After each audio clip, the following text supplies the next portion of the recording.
Here's the Old Town Music Hall in El Segundo, just past LAX. Richmond, El Segundo Boulevard. I took La Cienega, took the scenic route. About to watch Phantom of the Opera, and this will be my second time in seeing it. First time was introduced by Ron Chaney at the Egyptian. And this one will be Antonia Carlotta from the Universal Me Universal YouTube channel, the grandniece of Carl Laemmle, who had a very big family. Cool vintage car. And here's a view of beautiful El Segundo. A bunch of industrial area over there.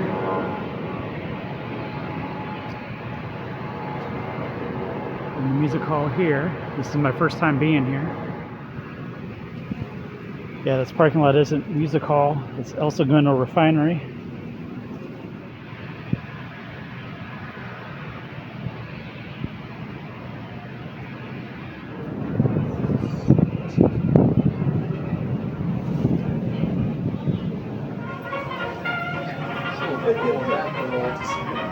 Give us a few minutes to set up, and then you can take lots of pictures.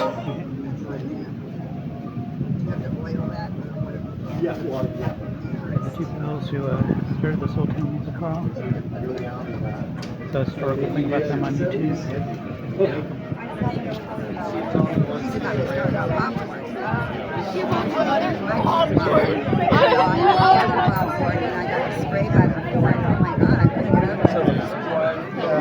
Volunteers here.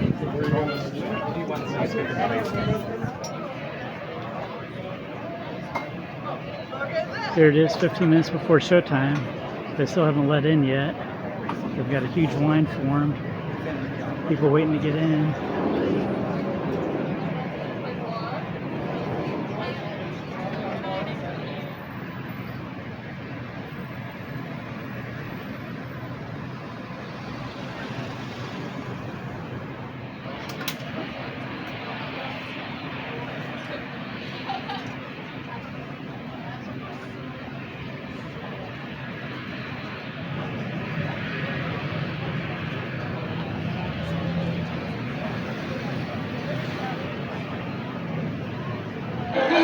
So do you want to wait and see if there's any cancellations or no shows?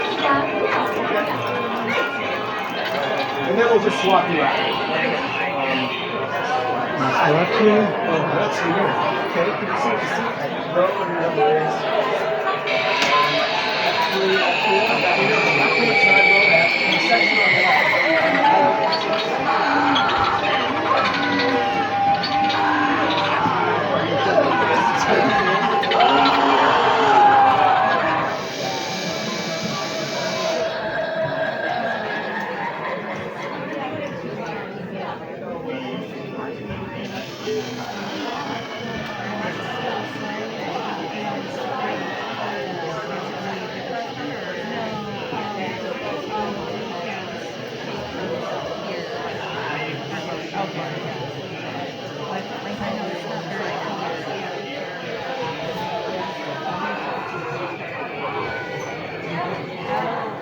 3.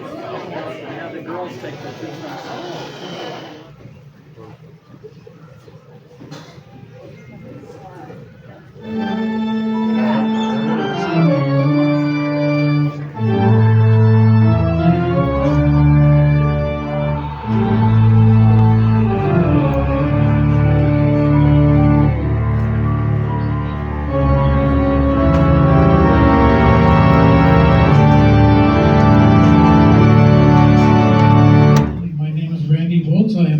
Organist, and I'm thrilled to play this movie for you today. It's been a long. Thank you. I'm going to keep it on. My face is too ugly. You don't want to see it. We have a special guest that I will introduce, but first, how many people have never been here? I always like to find out who's new to this theater. Quite a few. Quite a few. Thank you. This building was built in 1921. It was a state theater of El Segundo, and it served as the entertainment. Probably could have showed this movie. Very possibly, probably had a piano playing for it back then. but people were horrified and screamed and probably fainted when they saw this movie long ago, almost 100 years ago, 1925. And we have a 1925 Wurlitzer pipe organ. Some of you have never seen one before, but in the 20s, all the big theaters had pipe organs, and they were used to accompany the film, and the sing-alongs, cartoons, newsreels, everything was silent. So the organ had to do everything, plus play sound effects, you know.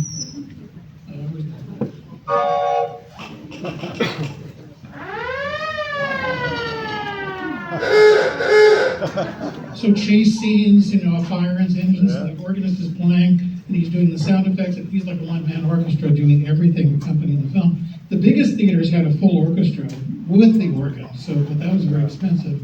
So this was in the theater in Long Beach, and two men, Bill Field and Bill Kaufman, had rescued it before the theater was demolished, restored it completely, and they wanted a home for it, so they brought it here in 1968 and created Old Town Music Hall. And I saw Bill Field play the Phantom of the Opera a long time ago, and I'm like, wow, he's good. That's an amazing movie. Never thinking that I would be here doing this for you, but I will be. So guess what? Life has interesting changes. And we have beautiful instruments. We have live concerts. Please get a calendar on the way out. And of course, I have to say that those chandeliers, and they will stay in the ceiling. They're not going to come down. Hopefully.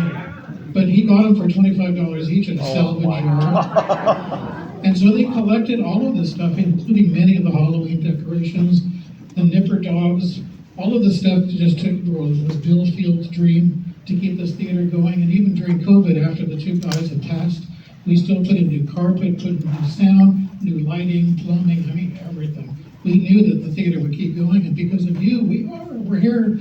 We're going to be here another 56 years at least.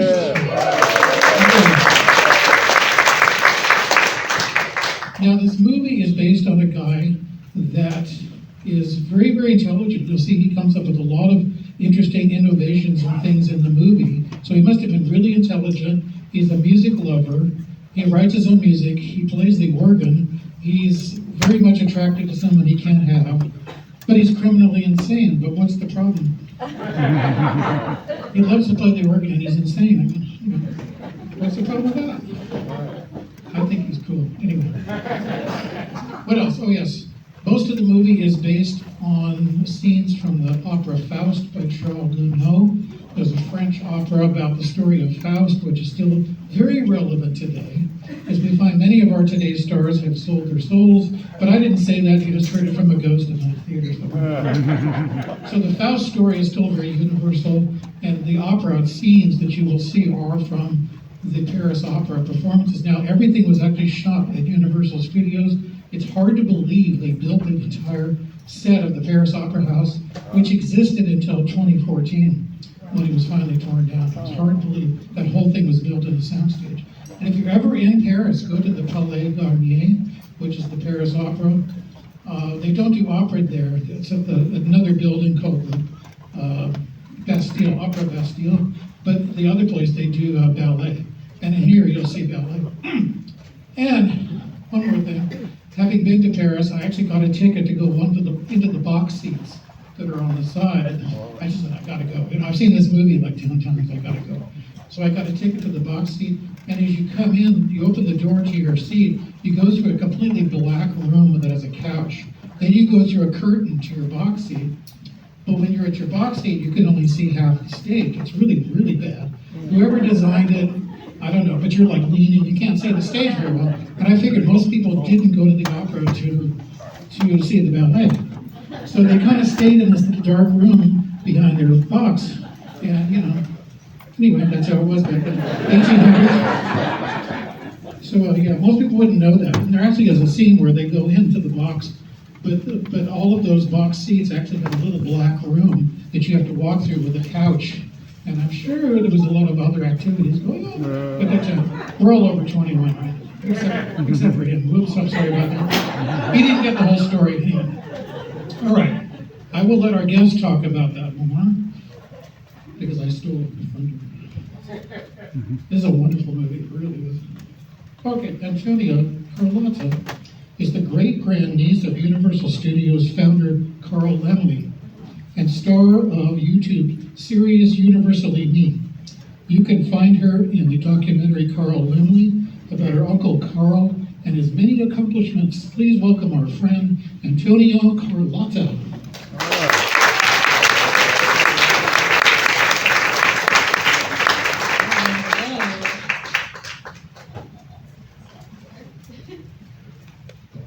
Hi, my name is Antonia Carlotta, as he said. I'm the creator and star of Universally Me, which is a YouTube channel all about Universal Studios and classic horror. And we can go to the next slide.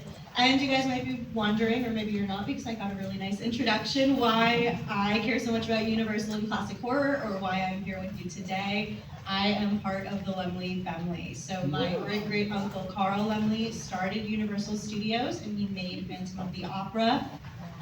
His son Junior Lemley took control of the studio. He became head of production at 21 years old. He made many of the Universal monster movies that we love, like Dracula, Frankenstein, Invisible Man, The Bride of Frankenstein, The Mummy. My great-grandpa Eddie Lemley was a director for Universal. He traveled the world making movies for them and made their first $1 million film. And today, very importantly, is Carla Lemley and Ernst Lemley, my aunt and my uncle, though kind of on different, they're not brother and sister. Carla danced in Phantom of the Opera. She's the prima ballerina. We, depending on the cut, might see her for a little bit right at the beginning of the film. And my uncle Ernst actually directed some of Phantom of the Opera. So let's go to the next slide. Today, I am really excited to talk to you about chaos in the Opera House and the perilous filming of Phantom of the Opera. So we can kind of laugh about it now because the movie is a fantastic movie and it's 99 years strong at this point. But behind the scenes, everything was a disaster, and I think there were a lot of times when they probably thought that this movie was not going to see the light of day. Next slide. So it all started innocently enough. My uncle Carl Lemley goes to Paris. He meets with Gaston Leroux, and he tells Gaston Leroux that he saw the Paris Opera House and he thinks it's so amazing and it's such a marvel. And Gaston seizes on this opportunity to say, oh, if you love the Paris Opera House, I have a book that you are really gonna love, and he gives to him Phantom of the Opera. Carl Lemley reads it in one night. He does love it. He buys the rights, and he decides he's going to make it as a vehicle for Lon Chaney, the man of 1,000 faces, who was also in The Hunchback of Notre Dame. Next slide. So, production starts in October of 1924, and kind of right off the bat, things are a little askew. They're having a really tough time writing it. They don't know how closely to follow the book. They're writing all sorts of different versions and all sorts of different endings. Some of them have flashbacks and some of them have extra characters and all sorts of stuff. And it's taking a while. Next slide. And in this time they bring on Rupert Julian to direct. He had worked on a film called Merry-Go-Round the year before, which had been an Erich von Stroheim film. Stroheim, who was like notoriously really tough to work with and would often go over time and over budget, had been fired from Merry-Go-Round, and Rupert Julian came in and just like finished the job. I don't know if he really brought anything of like substance to the movie, but he finished the job and he was under budget, and for my Uncle Carl, who was very budget conscious, very frugal, that was good enough for him. So he hires him on for Phantom of the Opera. Now movies in this time usually didn't take that long from like when you have your script to filming to when it's released. Frankenstein, for instance, in 1931, they didn't cast the monster until like July or August, and that movie was in theaters by December of that same year. So usually this is a quick process. This movie, it was 6 months of pre-production and then about 11 months of production, and the costs were really adding up for this film. Next slide. One of the big costs, which we did talk about a little bit already, was Stage 28, which was built specifically for this movie. They built a basically life-size replica of the Paris Opera House inside. It was absolutely stunning, and it really was standing all the way until 2014. That picture in the upper right is my Aunt Carla, the one that danced in Phantom of the Opera, and that's her on that stage in 2013, because she lived to be 104 years old. So I got to visit that day with her, and it was really cool to see. But, also cost a lot of money. Next slide. The other thing that was really messy behind the scene is nobody liked anybody. So this is sort of my attempt to show you the triangle of hate here. That's Rupert Julian up top. The general sense was he had a bad temper and he had no vision. So a lot of people didn't really like or respect him. So between Lon Chaney and Rupert Julian, Lon Chaney had no respect for Rupert Julian, and Lon Chaney insisted on directing some of the scenes himself, which obviously didn't go over very well. Between Norman Carey down here and Rupert Julian, they didn't get along either. I don't exactly know why, maybe just mutual tempers, but there's a story of Norman Carey charging at Rupert Julian on a horse and knocking him over. He also broke a camera, so that's awesome. And then separately, Lon Chaney and Norman Carey didn't like each other. Lon Chaney was so prideful of his work. He took it so seriously. It was like of the utmost importance to him, and it was an art. And Norman Carey just didn't really necessarily feel that way. He once told Lon Chaney he acted because it was either act or go to work. So they didn't like each other and didn't talk. And none of them would talk to each other, and the cinematographer, Charles Enger, had to work as like the go-between between all of them. They would talk to him, then he'd go talk to everyone else, and that's how everybody would figure out like what they were supposed to do and what was going on. Next slide. And now poor Mary Philbin also just had issues from everybody, but none of it her fault. She was a really sweet, kind, naive girl. She had been my Aunt Carla's neighbor in Chicago, and it was actually Carla and her dad Joseph that reached out to Uncle Carl to say, oh, we think she'd be really great in pictures. She's got such a great look. So he did bring her out to California. Everybody took advantage of her sweetness and her naiveness. So Rupert Julian was always like adjusting her costume and her wig weirdly and touching her inappropriately, and it got so bad that his wife had to come in and start doing the costuming for him because he couldn't handle himself. Norman Carey also would try to touch Mary inappropriately, and there's a scene that even makes it on camera, probably in this cut, where they're outside, I think it's like on a roof, he's sort of consoling her, hugging her, and you can see his hand slide down her side, and you see her hand go and sort of direct it and pull it off, so try to keep an eye out for that in this movie. And then separately, Lon Chaney didn't touch her inappropriately, so that's awesome, but he was really not impressed with her acting ability or her range. He didn't think that she was doing a great job, so he would often yell at her, he would scare her, he would like essentially make her cry so that he could get the reaction that he wanted, and then apologize afterwards, but like not how anyone should treat their coworkers. My Aunt Carla once said like Hollywood was just no place for someone like Mary Philbin, and I think that's true. I think this movie proves it true. Thankfully, Mary Philbin in her later life would look back on this time fondly and speak about it okay. So that was not great. Next slide. So then, Rupert Julian actually leaves Phantom before the movie is over, and all sorts of other people step in. So we've got Lon Chaney, who I already talked about. He actually directed the unmasking scene, like the most famous scene from the movie. So that's very cool. My uncle Ernst Lumley directed some scenes, Edward Sedgwick directed some scenes, and the really amazing female director, Lois Weber, directed some of the scenes. Next slide. So finally they have a movie and they show it to a test audience, and it is like super underwhelming. Nobody's happy with it. You know, they just think it's not too great. So Universal decides that they're going to do some reshoots, and that's really when Edward Sedgwick comes in. He adds a lot of like comedic scenes and gags and like extra characters, all of these extra things, and they go to a second test audience and it gets booed. It's like way worse. So that's really when Lois Weber comes in. She edits a lot of it. She brings a lot of Rupert Julian's work back in. They show it to a third audience. Next slide. And the third cut was a charm. It went over very well. I think it must be basically what we see today. This is actually a picture from a screening of Phantom in 1925. So you can see my Uncle Carl there holding the hat, Mary Philbin next to him, Sid Grauman, and I see Norman Carey there. So I just thought this was a very cool picture. But the movie was a success. Next slide. And it came out and it grossed more than $2 million. I think the budget was around $600,000. So I'm sure that Uncle Carl was really relieved that after everything that was going on behind the scenes and all the money that they put into it, all the time that they put into it, I'm sure that he was so relieved that the movie did really well. Next slide. And, oh, this is just another picture that I really love. This is behind the scenes on the Phantom set. That's Uncle Carl, and the woman right behind him is his daughter, Roosevelt, visiting the Phantom set, meeting with the cast. Next slide.